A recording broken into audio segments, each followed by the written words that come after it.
Vous voulez plus de biologie, être au plus près de la génétique? Bienvenue dans le labo du docteur Paléo. Aujourd'hui, nous terminons cette série d'introductions sur les dinosaures avec encore de la classification.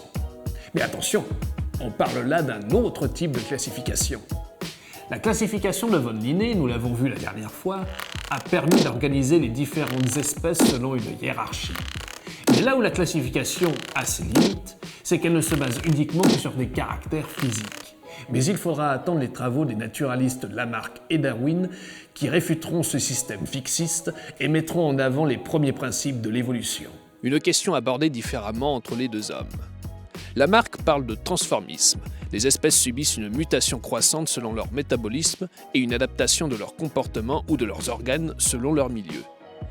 Darwin, lui, met en avant la sélection naturelle.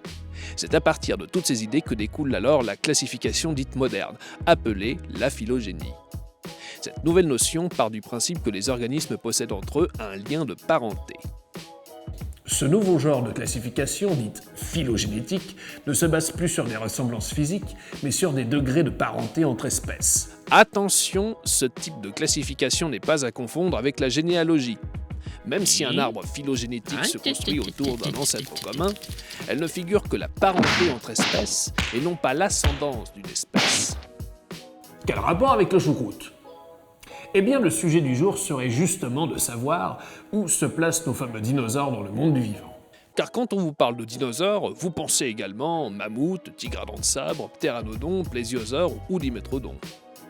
Eh bien, remontons ensemble l'arbre phylogénétique des reptiles à partir de la case dinosaure pour vous situer parmi toutes ces espèces qui ne sont pas des dinosaures.